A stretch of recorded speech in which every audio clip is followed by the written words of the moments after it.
नमस्कार दोस्तों, आज लेकर आया हूं मैं एक नई वीडियो और जिसका टॉपिक बहुत महत्वपूर्ण है, जिसका नाम है संविधान।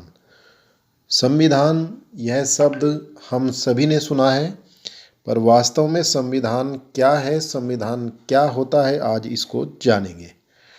तो मित्रों, किसी भी देश के संविधान यानी कॉन्स्टिट्यूशन की जब बात की जाती है तो संविधान नियम उपनियमों का एक ऐसा लिखित दस्तावेज होता है जिसके अनुसार सरकार का संचालन किया जाता है और देश की राजनीतिक व्यवस्था का जो बुनियादी ढांचा होता है वह भी संविधान जो है निर्धारित करता है।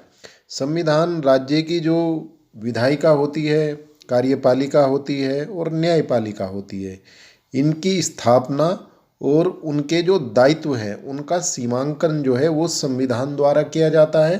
साथ ही साथ जनता के और राज्य का अर्थ राजनीति विज्ञान में जो है एक देश से होता है, यानी संविधान जनता और राज्य यानी देश के बीच जो संबंध है उनका विनियमन करता है और संविधान यह बताता है कि उस देश के सरकार को कितनी शक्तियाँ प्राप्त हैं और उस देश के नागरिकों को किस सीमा तक अधिकार प्राप्त है और वो किस सीमा तक इनका उपयोग कर सकते हैं। इन सब बातों का जो ज्ञान होता है वह संविधान के माध्यम से ही होता है और संविधान किसी भी देश का सर्वोच्च कानूनी दस्तावेज होता है, यानी संविधान से बड़ा उस देश में कोई भी कानून नहीं होता।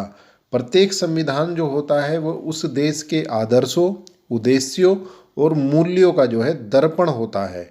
संवैधानिक जो विधि होती है वो देश की सर्वोच्च विधि होती है, सभी अन्य विधियाँ इस पर आधारित होती है। अर्थात संविधानिक जो विधि है, संविधान के अंदर जो नियम कानून हैं वो सर्वोच्च होते हैं। देश के अंदर अन्य प्रकार के परंपरागत हों, धार्मिक हो या सामाजिक कोई भी नियम कानून हो, उनमें जो सर्वोच्च होता है वो संवैधानिक नियम, संवैधानिक कानून ही होते हैं। संविधान ही यह सुनिश्चित करता है कि कानून कौन बनाएगा, यह समाज में शक्ति का जो मूल वितरण होता है उसको भी स्पष्ट करता है, तथा समाज में निर्णय लेने की शक्ति किसके पास होगी और सरकार का निर्माण कैसे होगा, यह भी जो है संविधान ही निर्धारित करता है। तो समाज की जो आकांक्षाएं और लक्ष्य होते हैं उनको भी संविधान जो है अभिव्यक्त करता है और न्यायपूर्ण समाज की स्थापना हेतु उचित परिस्थितियों के निर्माण को जो है संविधान सुनिश्चित करता है। यह समाज को बुनियादी पहचान भी प्रदान करता है। संविधान जो है राज्य व्यवस्था के जो 3 महत्वपूर्ण अंग होते हैं, कार्यपालिका, विधायिका और न्यायपालिका, इनकी स्थापना भी करता है तथा उनकी शक्तियों और अधिकारों को भी परिभाषित करता है। संविधान राज्य के अंगों के अधिकारों को जो है मर्यादित करके उन्हें निरंकुश और तानाशाह होने से भी जो है रोकता है। इस प्रकार संविधान एक आईना है जिससे उस देश के भूत, वर्तमान और भविष्य की जो है झलक मिलती है।